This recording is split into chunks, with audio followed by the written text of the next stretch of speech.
Hey Rob, sorry, a little pause there. I was trying to see if this thing is working.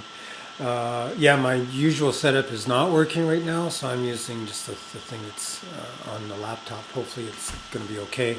Anyhow, thanks for coming to our show, and thanks especially for turning pages. That was just awesome.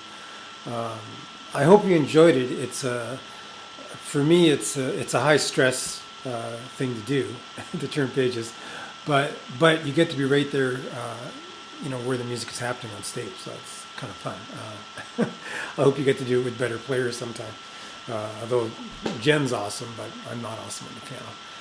It was really a luxury. It was great, of course, with the wind blowing to have that taken care of. But then, of course, you turned every page, and all the pages that I'm used to, flipping quickly myself. Just it was just so luxurious to just, play. It was wonderful. So, thanks again.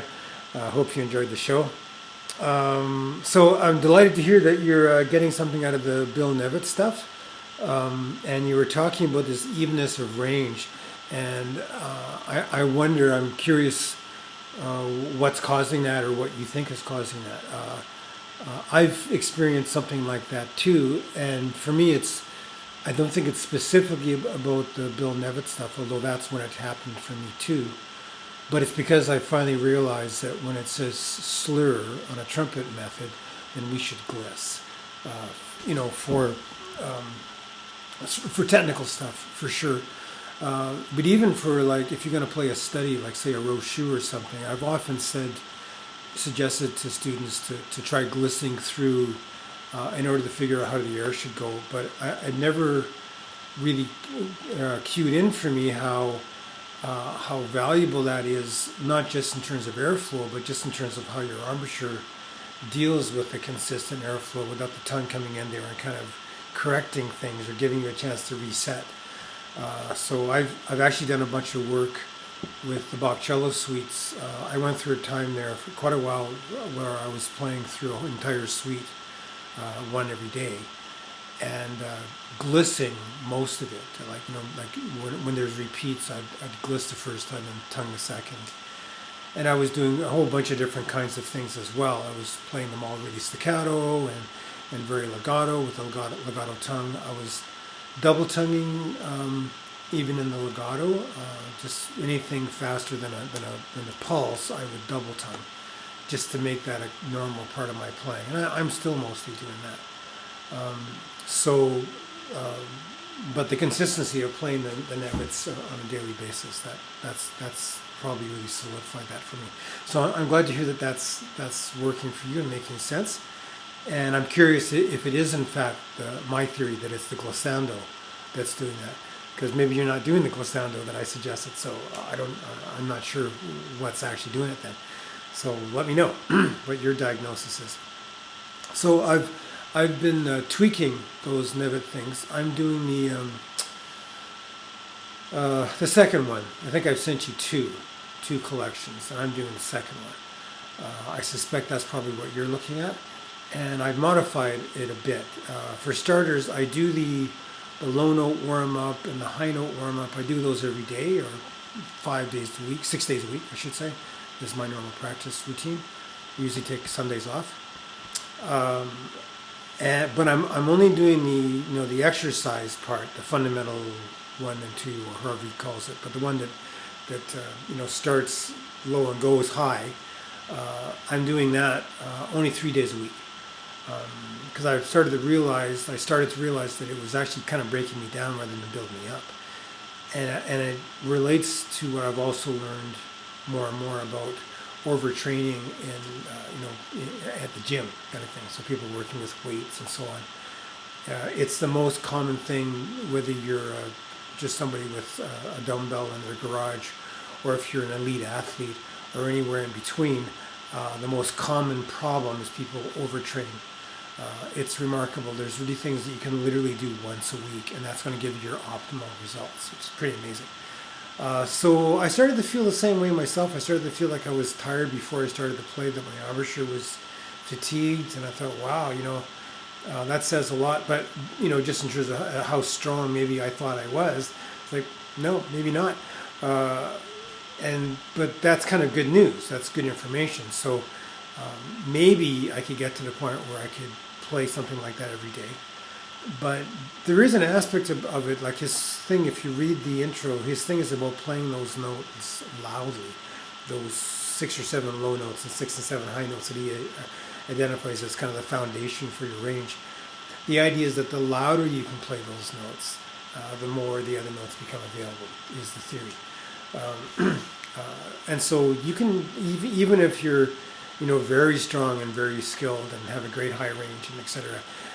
I suspect that if you play them loud enough, you can still fatigue yourself completely. So I may have just been playing them too loudly. At any rate, I'm being more conservative with the dynamic, and I'm only doing it 3 days a week. I've also done another modification because I did those for a while, and I've been sort of more focused on the piano than the trombone. And I've had a couple of other little projects that I do on the trombone just to have something to do. For example, I've been doing some multi-track recording of Bach chorales, just to do something, and also playing along by ear with my small horn to albums, just albums that I know well, just a lot of stuff from my teenage years and stuff, just for kind of the ear training / improvising, all that stuff, kind of covering that ground that way. And I don't do either or both of those things even every day when I'm focused on the piano and writing and stuff. But I don't want to get out of shape, right? So I do those exercises.